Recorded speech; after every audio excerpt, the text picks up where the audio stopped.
오늘 말씀에서 우리는 바울을 피고로 하는 재판을 봅니다.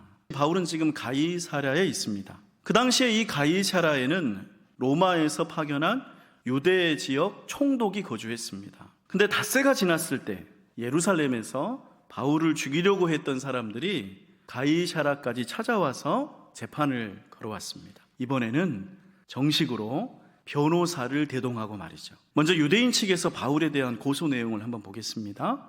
우리가 보니 이 사람은 전염병 같은 자라 천하에 흩어진 유대인을 다 소요하게 하는 자요 나사렛 이단의 우두머리라.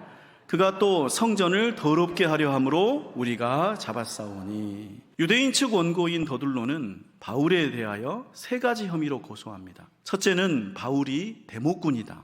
두 번째는 바울이 이단의 우두머리다. 셋째는 바울이 성전을 더럽힌다는 것입니다. 그런데 본격적으로 이런 혐의로 고소하기 전에 변호사 더둘로는 먼저 바울이라는 사람을 이렇게 전제하고 시작합니다. 그는 전염병 같은 자라고요. 바울이라는 작자는 사람을 죽이는 치명적 병균 같은 존재니까 빨리 죽여서 없애야 된다. 아무튼 바울에게 먼저 모욕을 날리면서 시작한 더둘로는 첫째 혐의로 그를 대목꾼이라고 몰아붙인 다음에 둘째 혐의로 나사렛 이단의 우두머리라고 합니다. 나사렛은 예수님의 고향이죠.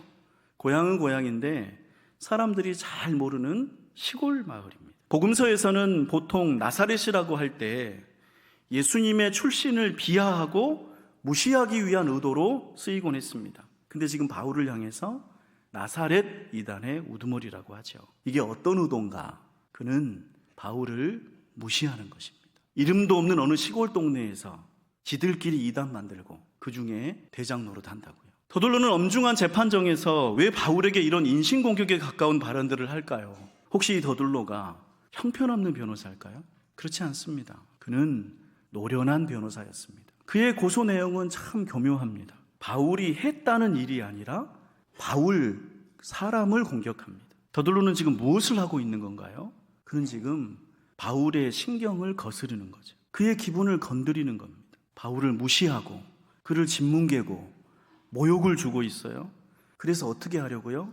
바울이 그 재판장에서 폭발하기를 유도하는 것입니다. 더둘로가 이 재판에서 이기기 위해 짠 필승의 전략은 바울을 총독 앞에서 폭발시키는 거예요. 바울이 재판정에서 분을 참지 못하고 고성을 지른다거나 자제하지 못하고 격렬하게 반응한다면 재판은 그걸로 이기는 거죠. 바울의 무례한 반응에 기분이 나빠진 총독은 사실과 무관하게 바울에게 사형을 내릴 테니까 말이죠. 우리는 여기에서 바울의 이야기를 넘어 우리의 이야기를 봅니다. 사탄이 그리스도인을 어떻게 무너뜨린가를 봅니다. 사탄은 약해진 우리를 자극합니다. 대개 그리스도인은 잘 참고 견딘다고 했습니다. 우리는 인내를 연단하는 사람들입니다. 그러나 가끔 폭발하고 실수한다는 내용 우리가 지난 주일에 보았습니다. 누구나 그럴 수 있습니다. 그런데 문제는 그 다음이죠.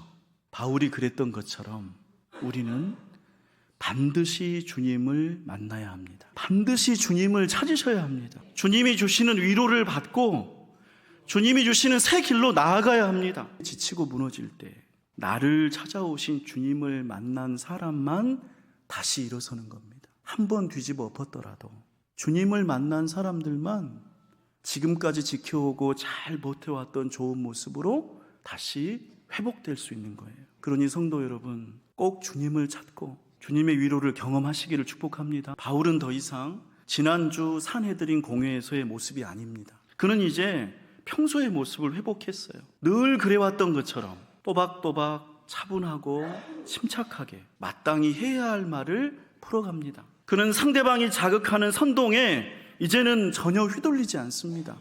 심지어 그에게 이단이라고 하는 공격을 퍼부어도 발끈하지 않고 아무렇지 않게 받아들입니다. 당신들이 이단이라고 부르는 것을 나는 믿습니다. 그러나 그 길은 이단이 아닙니다. 나는 하나님과 성경을 다 믿습니다. 나는 하나님을 향한 소망으로 삽니다.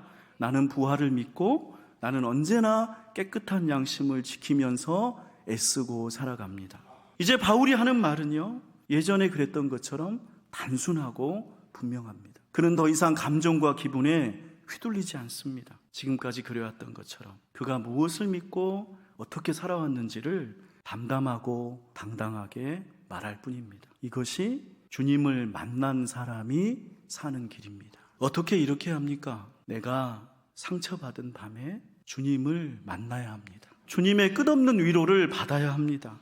주님이 열어주시는 새 길을 만나야 합니다. 여러분, 우리가 주님을 찾고 주님을 만나게 되기를 축복합니다. 우리 끝으로 25절 함께 읽습니다. 바울이 의와 절제와 장차 오는 심판을 강론하니 벨릭스가 두려워하여 대답하되 지금은 가라. 내가 틈이 있으면 너를 부르리라 하고. 재판은 이렇게 해서 무혐의로 끝났습니다. 더둘로의 도발에 바울이 넘어가지 않으니까 별 수 없었죠. 유대인들은 졌고요.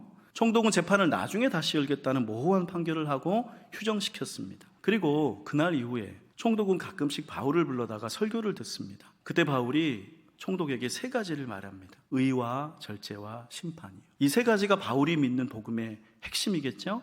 그래서 우리도 한번 간단하게 되짚어 보겠습니다. 바울이 말하는 의, 그것은 도덕적인 정의가 아닙니다. 로마서와 갈라디아서의 핵심 내용인 의는 사람이 스스로의 힘으로는 결코 자기가 원하는 상태에 이룰 수 없다는 말입니다.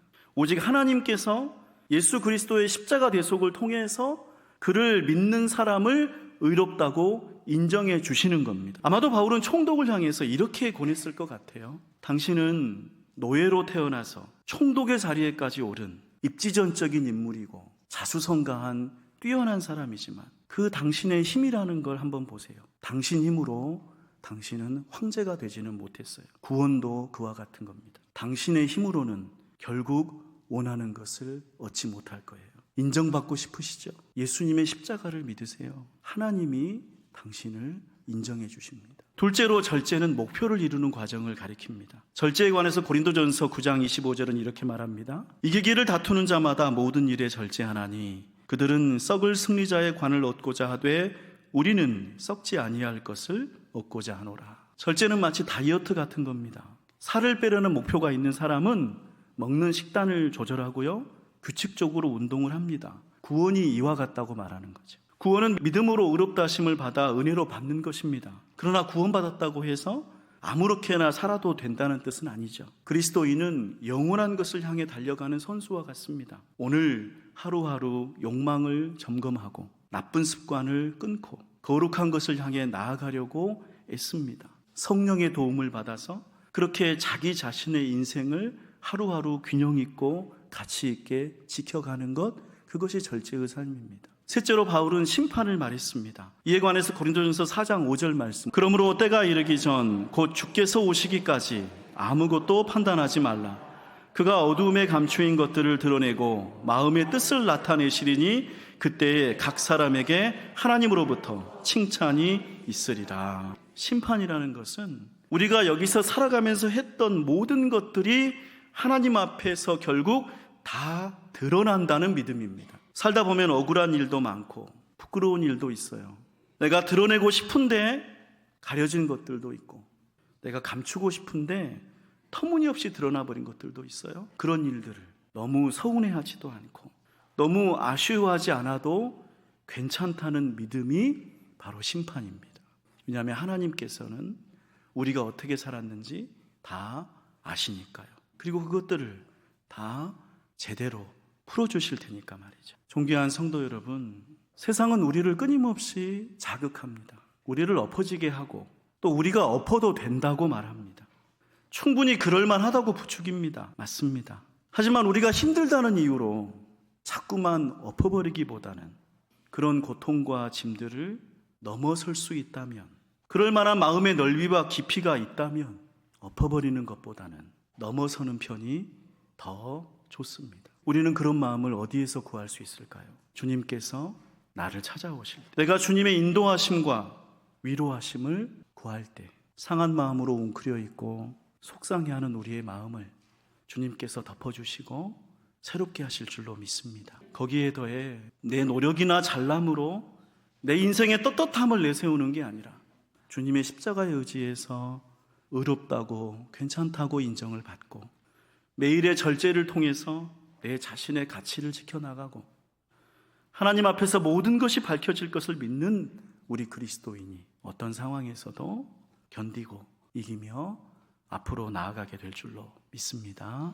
오늘 이 말씀 내 마음에 품고 성령님과 함께 거두는 기도를 드립니다.